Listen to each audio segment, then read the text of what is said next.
O vídeo já vai começar, mas antes, não se esqueça de se inscrever e ativar as notificações.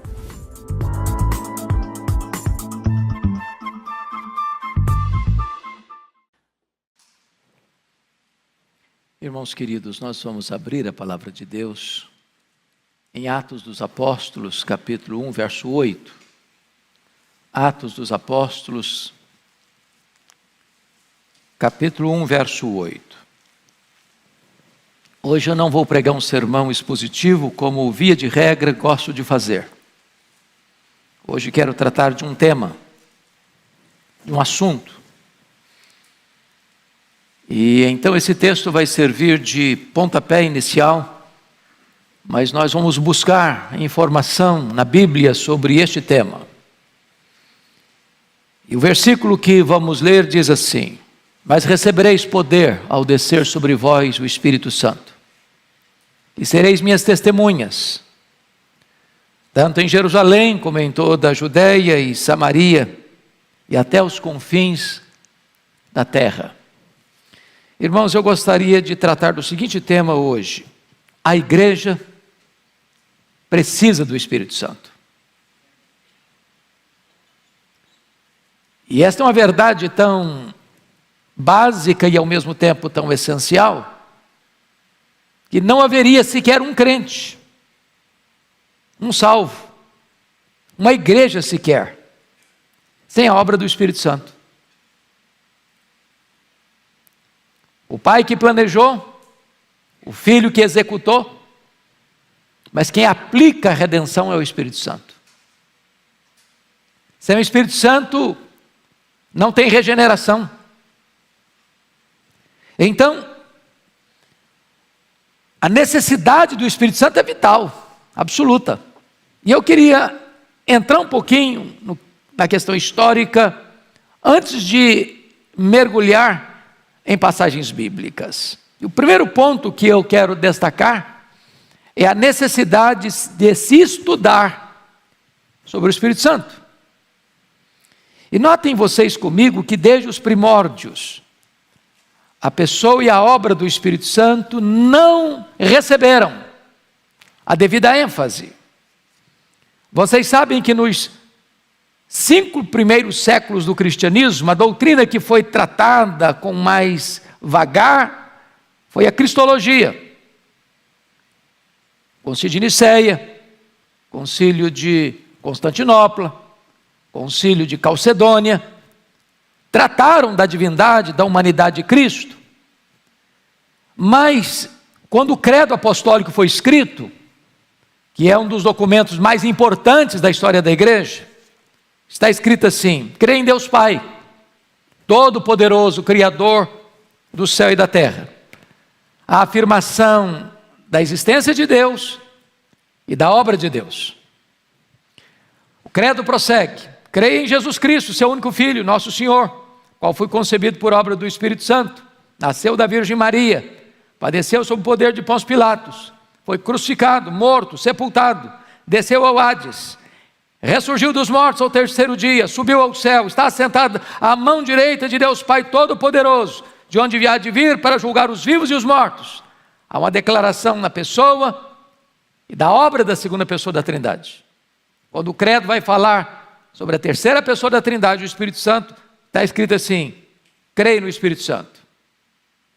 Nenhuma palavra sobre os seus atributos, nenhuma palavra sobre as suas obras. Há uma espécie de desequilíbrio no que tange a ênfase. Tudo que está escrito está absoluta e rigorosamente certo, mas não há o mesmo peso de ênfase para as 3 pessoas da Trindade. Quando você vai para o período dos pais da igreja, você vai perceber que nos 5 primeiros séculos e depois, nos 1000 anos de Idade Média, portanto eu estou falando do século I ou do século XV, não há nenhuma obra robusta, específica sobre o Espírito Santo. Mais tarde, João Calvino, aquele que foi o cérebro da Reforma Protestante, que vai escrever talvez o livro mais importante da literatura teológica daquele tempo e, por que não dizer, dos outros séculos.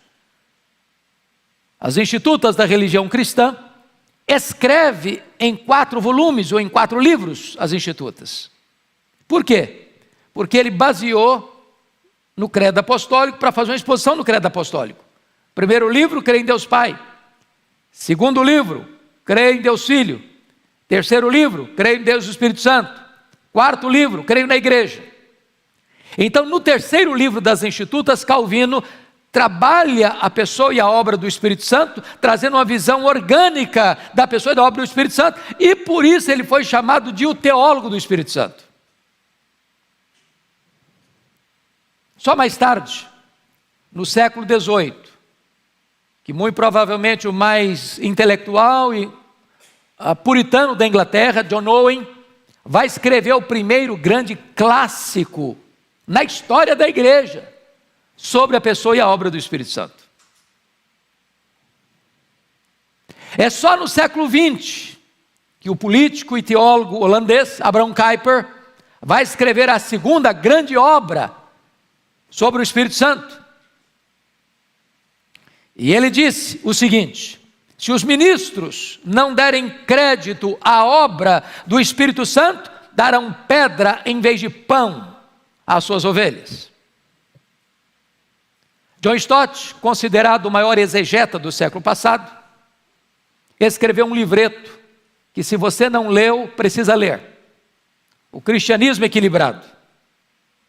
E neste livreto, o Dr. John Stott alerta para o problema da igreja do século XX, que é uma igreja polarizada.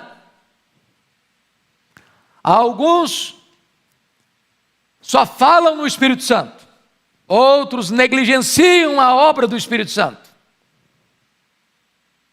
Não há um equilíbrio, não há uma posição centrada naquilo que a Bíblia diz. E aqueles que muitas vezes só falam do Espírito Santo para falar de dons, e muitas vezes só os dons e sinais, trazendo uma compreensão muitas vezes equivocada sobre a pessoa e a obra do Espírito Santo. Mas aquele que foi chamado de o maior teólogo do século XX, Dr. J. Packer, vai escrever uma obra que, se você não leu, precisa ler também, Na Dinâmica do Espírito. E neste livro, o Dr. J. Packer vai dizer para nós que o ministério do Espírito Santo é o ministério do holofote. Você está andando por São Paulo, de vez em quando você vê um prédio que se destaca na noite. Você vê aquele prédio, ora de cor alaranjada, ora cor azul, ora cor verde, ora cor vermelha, porque ali tem uma luz que está escondida, você não vê, mas ela projeta para apresentar aquele prédio. E Dr. J. Packer pega esta ideia e diz que o ministério do Espírito Santo é o ministério do holofote. O que ele quer dizer com isso? O Espírito Santo nunca diz assim: olha para mim, escute-me, venha a mim, conheça-me. Mas o Espírito Santo sempre diz: olhe para Jesus, veja a sua glória, ouça-o, escute-o, vá a Ele, tenha vida nele, conheça-o, prove-o e veja o seu dom de alegria e de paz. Em outras palavras, a obra do Espírito Santo é apresentar Jesus, é exaltar a Jesus, é glorificar a Jesus e é revelar-nos Jesus. Entendendo isso, irmãos, de que o Espírito Santo é aquele que aplica a obra da redenção, entenda comigo. Você poderia ter uma pessoa doente,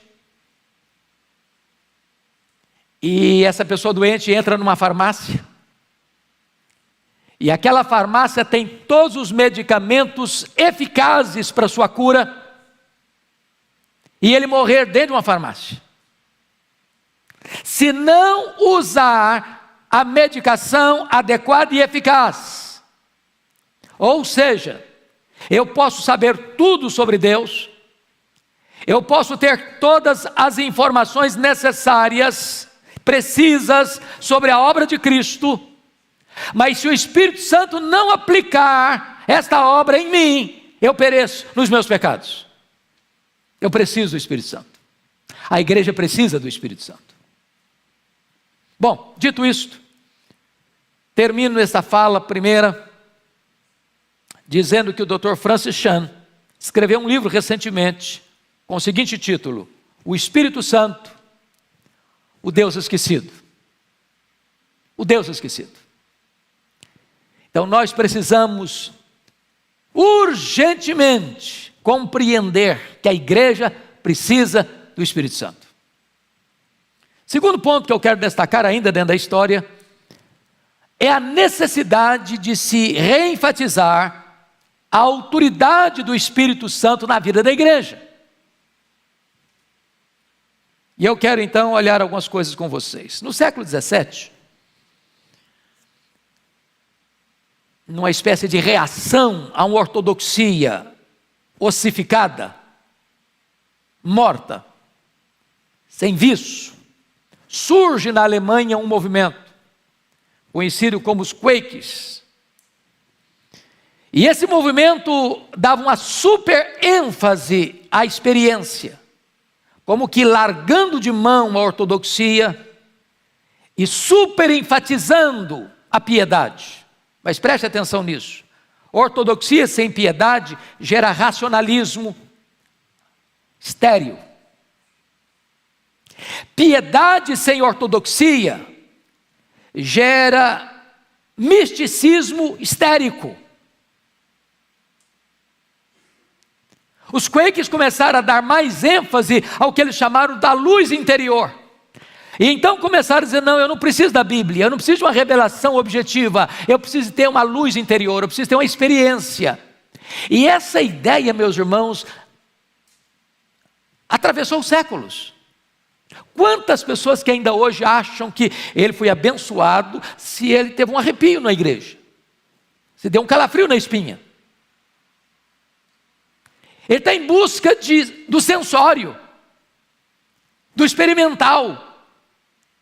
Mas notem vocês que nós não desprezamos as emoções. O que nós entendemos é que você precisa compreender a verdade. E quando você compreende a verdade, isso mexe com o seu coração. E quando você compreende a verdade, isso mexe com o seu coração, então você é acionado a agir. Nós somos um ser racional, emocional e volitivo. Eu gosto do Dr. Mark Lloyd Jones quando ele diz o seguinte: se você olha para a cruz, se você entende o que aconteceu no Calvário, se você compreende o que foi a encarnação, como Jesus, sendo Deus transcendente, esvazia-se a si mesmo, faz-se carne, vem a nós, vive entre nós, morre pelos nossos pecados, suporta em si mesmo a ira de Deus e bebe sozinho o cálice amargo da ira de Deus, isso não emociona você, você não entendeu a cruz. Bom, os Quakers estavam errados, mas hoje, irmãos, nós corremos um outro risco. Sabe qual o risco?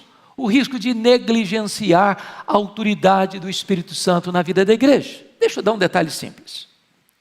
Às vezes, nos departamentos da igreja, seja de uma sociedade doméstica, seja de um coral, seja do departamento de música, seja da obra missionária, ou seja nos concílios eclesiásticos que nós temos, muitas vezes você e eu talvez já vimos, e eu já vi com certeza,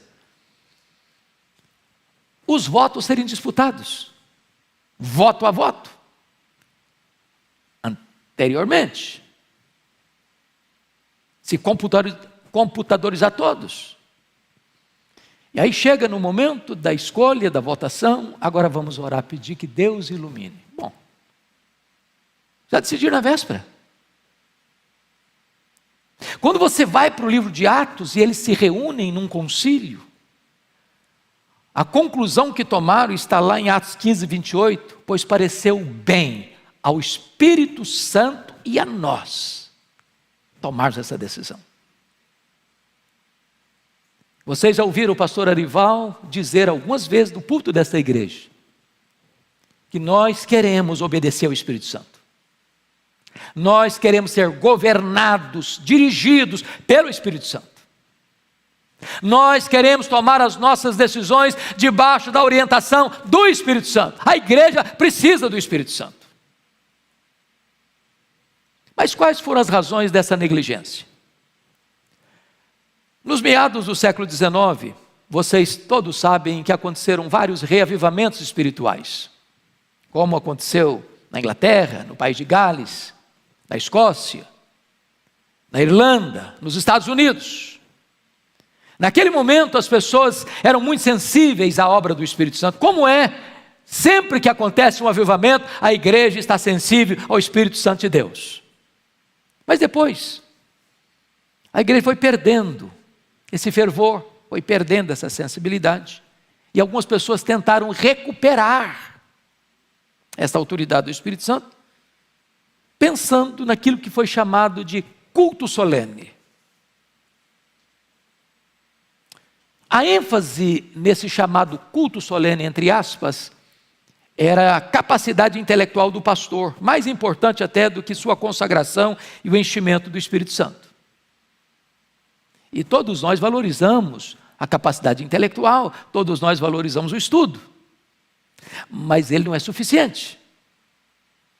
Aí mais tarde a igreja começou a ter uma outra preocupação, o medo do entusiasmo, o medo de cairmos em exageros, o medo das emoções, o medo de chorar, ou o medo de demonstrar uma alegria indizível e cheia de glória. E o Dr. J. Packer, nesse livro dele, Na Dinâmica do Espírito, disse o seguinte: não tem nada mais solene do que um cadáver num caixão, de terno azul marinho, de gravatas de bolinhas brancas, cercado de flores. É soleníssimo, mas também não tem vida. E eu já aprendi uma coisa, irmãos, depois de pregar em mais de 1.500 igrejas, Brasil afora, desde igrejas ultraconservadoras, que se uma mosca voar, você escuta. De você pregar e você ficar até desesperado, porque você olha no semblante das pessoas, não tem reação. Você não sabe se elas estão ouvindo, se elas já fecharam o canal de comunicação, se elas estão apoiando ou não gostando, elas não reagem. Parece que você está pregando para a parede. E já preguei também em igrejas ultrapentecostais, onde o barulho é tanto que vocês, calma irmão, calma, por favor, calma um pouquinho, senão você não vai entender o que eu estou falando. E o que eu tenho aprendido é o seguinte: a questão da espiritualidade não passa pelo estilo de culto. Nem tudo aquilo que nós chamamos de solene é espiritual porque nós chamamos de solene.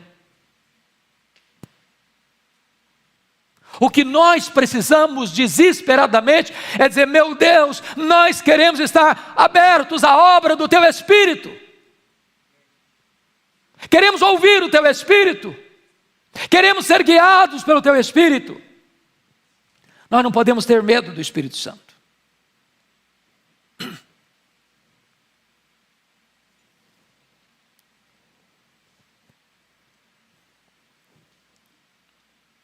E por que não podemos ter medo, irmãos? Deixa eu lhes dizer que nós às vezes tentamos recuperar essa autoridade com a nossa força, com o nosso método, com a nossa abordagem. Mas eu gosto daquilo que um metodista piedoso do século XIX, Dr.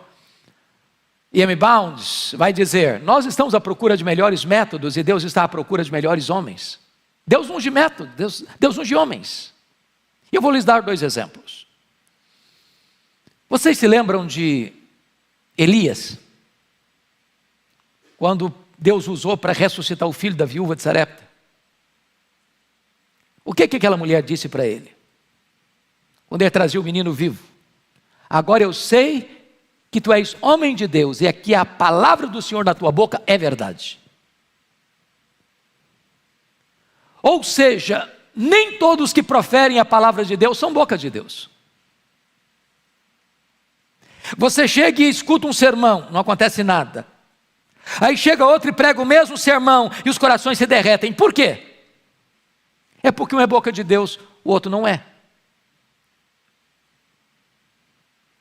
Diz Jeremias 15:19 o seguinte: se tu te arrependeres, eu te farei voltar e estarás na minha presença. Se apartares o precioso do vil, serás a minha boca. Ou seja, precisamos da unção do Espírito Santo para que esta palavra chegue aos corações, porque o pregador só consegue pregar os ouvidos, só o Espírito Santo consegue falar ao coração. Deixa eu lhes dar o segundo exemplo. Vocês se lembram de Eliseu? A mulher de Sunem acaba de ver seu filho morrendo e ela corre atrás do Eliseu. Quando ela está chegando, Eliseu compreende a aflição do coração dela e diz para o seu moço Geazi o seguinte: corre, Geazi, corre, não fale com ninguém na estrada, não cumprimentes ninguém, corra lá, bote o bordão profético no rosto do menino morto. Eliseu correu, o Geazi correu, botou o bordão, sabe o que aconteceu? Claro, o menino continuou morto. O problema não era o bordão, o problema é quem carregava o bordão. O menino ressuscitou quando Eliseu foi. Irmãos amados, isso é da mais alta importância. Não é um curso, não é um programa. Você pode fazer um curso, você pode fazer um bacharelado, você pode fazer um mestrado, você pode fazer um doutorado, você pode fazer um pós-doutorado e não ser boca de Deus. E eu não estou dizendo com isso também que você não precisa se esmerar ao máximo para ser um obreiro aprovado. O que eu estou lhe dizendo é que não basta apenas o conhecimento, você precisa, eu preciso, nós precisamos do poder do Espírito Santo. Então, amados, eu gostaria que agora nós pudéssemos voltar-nos para as Escrituras, para tratar do último ponto, que é a necessidade de se conhecer o ministério do Espírito Santo. Eu vou destacar algumas coisas. Primeiro, é o Espírito Santo quem nos convence de pecado. João 16:9. Em outras palavras, meus irmãos, se o Espírito Santo não agir na vida da igreja, você não verá quebrantamento e arrependimento. Não é isso que nós estamos assistindo hoje, via de regra, a secularização galopante? Nada tem nada a ver. Tudo é comum, tudo é normal, todo mundo faz. E de repente eu vou para a igreja, me torno membro da igreja, assumo cargo de liderança na igreja e a minha vida não mudou. Continuo fazendo as mesmas coisas, praticando as mesmas coisas. E mais, não tem nenhum constrangimento. Porque só o Espírito Santo pode nos convencer de pecado. Se Ele não trabalhar em nós, o nosso coração permanecerá coberto por uma crosta dura, bate e volta, bate e volta.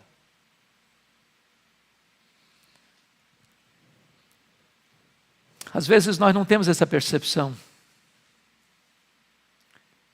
Que lá no passado, o jovem Evan Roberts teve lá em País de Gales, quando experimentou um avivamento. Ele era um adolescente praticamente. E a oração dele foi essa: oh meu Deus, dobra a minha vida, oh meu Deus, dobra a minha vida, oh Senhor, dobra a minha vida. E o avivamento chegou no País de Gales. Convicção de pecado. Só o Espírito Santo produz. Segunda coisa, é o Espírito Santo quem nos regenera. Sem obra do Espírito Santo, irmãos, ninguém é capaz de mudar a si mesmo. Não existe isso. Um morto não dá vida a si mesmo. Eu pergunto a você, qual foi o grau de participação que você teve quando você foi concebido no ventre da sua mãe? Você participou como? De que maneira? Que contribuição você deu?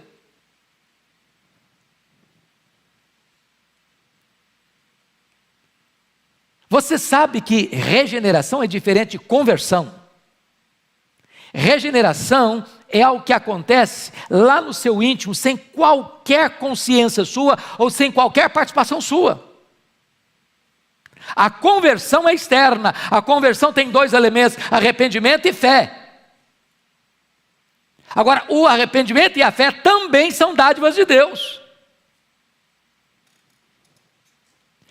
É por isso que Jesus disse para Nicodemos, que era um mestre, um doutor em teologia: se tu não nasceres de novo, não podes ver o reino de Deus. Se não nasceres da água e do Espírito, não poderás entrar no reino de Deus. Importa-vos nascer de novo. É o Espírito Santo que faz essa obra. E Jesus Cristo diz que o Espírito Santo, primeiramente, ele é livre. É livre. Isso é maravilhoso. É como o vento, sopra onde quer. Isso é maravilhoso, sabe por quê? Porque se fosse você e eu, nós sopraríamos em alguns lugares que o Espírito Santo nunca soprou, e nós jamais sopraríamos onde ele sopra. Quantos de nós já não carimbamos fulano, beltrano, ciclano? Isso aqui não tem jeito não, isso aqui, caso perdido. Quem poderia imaginar que um Saulo de Tarso, cheio de ódio, fosse regenerado? Um estalo. Quem poderia pensar que um Manassés tivesse esperança? Ele sabe onde quer, ele é livre. Mas mais do que livre, ele é soberano, ele sopra onde quer. Ninguém domina a agenda do Espírito Santo, não. Ninguém tem controle sobre a agenda do Espírito Santo, não. Ele é soberano, ele sopra onde quer. E se você e eu pudéssemos compartilhar nesta noite a nossa experiência de conversão, meus irmãos, quantas pessoas que foram convertidas, sabe de que maneira? Acordaram de madrugada, desesperados, pensando em tirar a própria vida, e de repente ligaram a televisão, está passando um programa, ou ligaram um rádio, está passando um programa, ou pegaram um livro na cabeceira da mesa, e aquela mensagem ficou como uma flecha no seu coração. Quantas pessoas, meus irmãos, que estão bêbadas, voltando para casa de madrugada e tropeçam num folheto sujo, rasgado, e olha, e lê, e aquilo entra no seu coração e a sua vida é transformada. Quantas pessoas que lá atrás das grades do crime receberam o Novo Testamento gideônico e de repente pegaram, arrancaram uma folha para enrolar um baseado, e a hora que vai enrolar o baseado, lê o texto, é que ele entra com uma flecha no seu coração e ele é convertido, ele é regenerado. O Espírito Santo é soberano. Mas em terceiro lugar, irmãos, é o Espírito Santo que nos santifica. Sem obra do Espírito Santo, você não pode ser transformado à imagem e à semelhança do Senhor Jesus Cristo. Esse processo que começa na regeneração e só termina na glorificação, é uma obra constante do Espírito Santo na minha vida. E um crente que não é santificado tem problema, pode ter certeza disso. Aquilo que o missionário Stanley Jones vai afirmar, que o maior problema do cristianismo não é o anticristianismo, o maior problema do cristianismo é o subcristianismo. É a pessoa que diz que é crente, mas não vive como tal. O que levou Mahatma Gandhi, certa feita, a afirmar: no vosso Cristo eu creio, o que eu não creio no vosso cristianismo. Mas em quarto lugar, o Espírito Santo, irmãos, é aquele que nos transforma, ou transforma o nosso corpo em morada de Deus. Vamos parar um pouquinho aqui.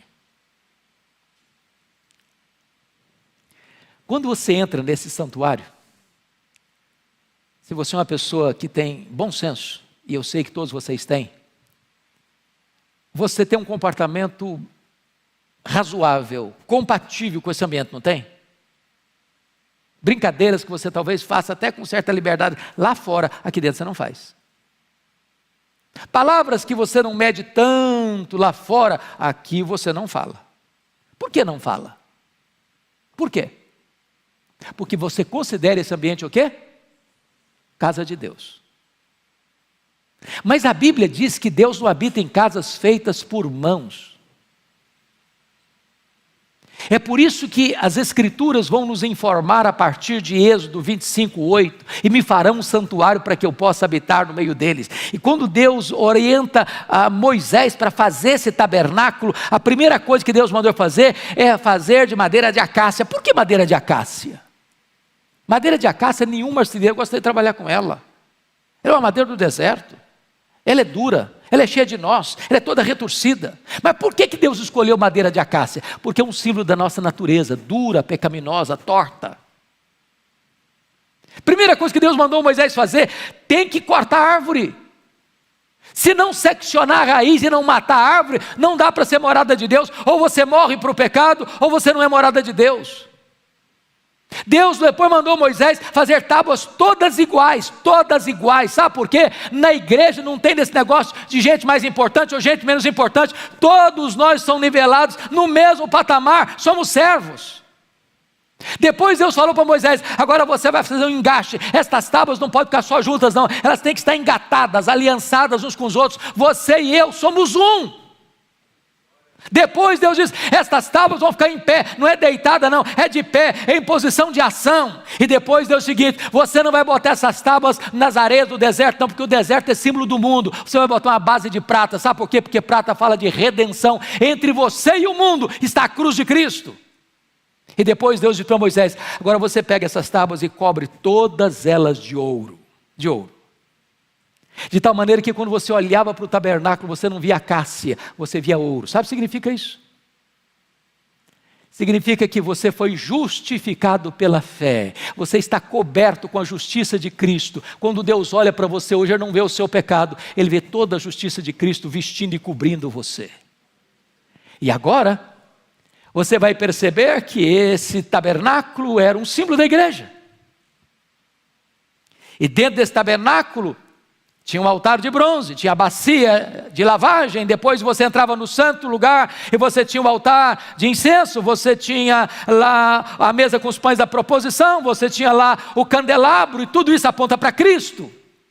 E depois você tinha o Santo dos Santos, onde tinha a Arca da Aliança, e ali a glória de Deus se manifestava uma vez por ano, quando o sumo sacerdote entrava. Agora, note uma coisa, quando a Bíblia diz que você e eu somos o santuário de Deus, não diz que você e eu somos o templo, diz que você e eu somos o Santo dos Santos, onde a glória de Deus resplandece.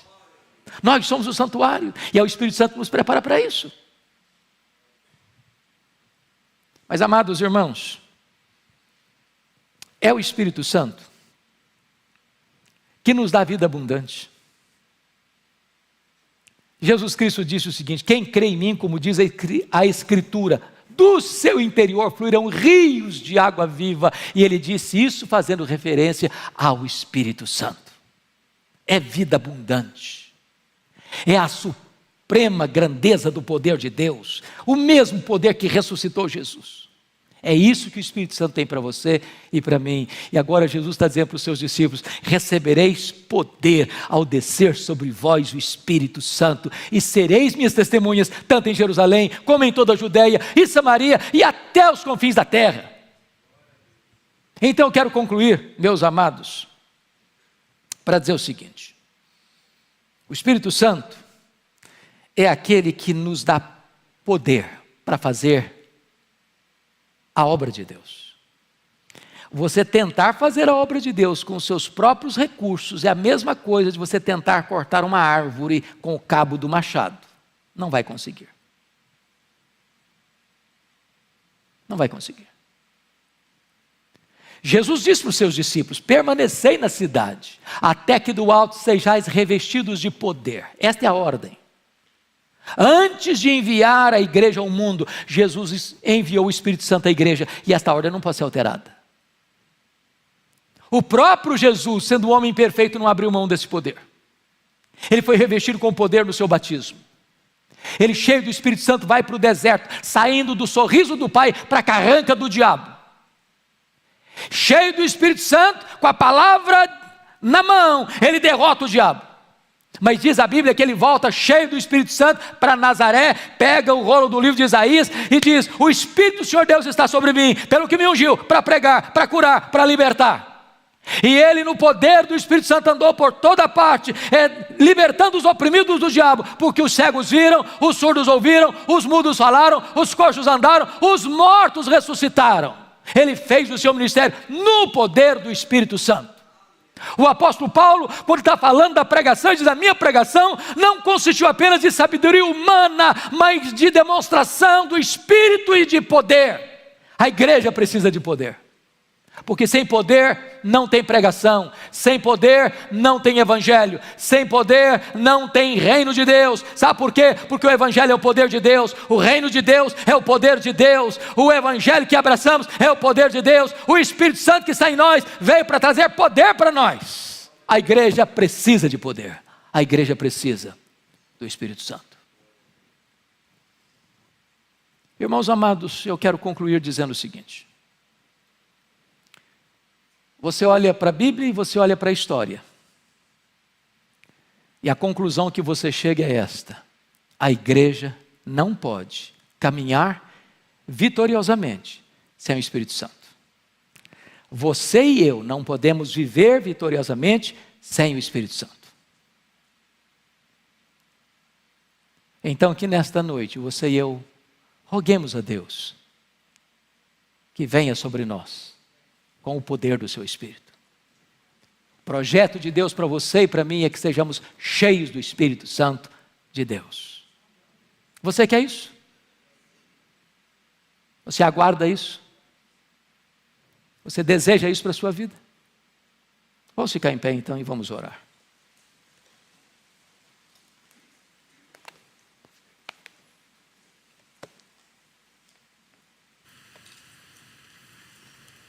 Ó Deus bendito,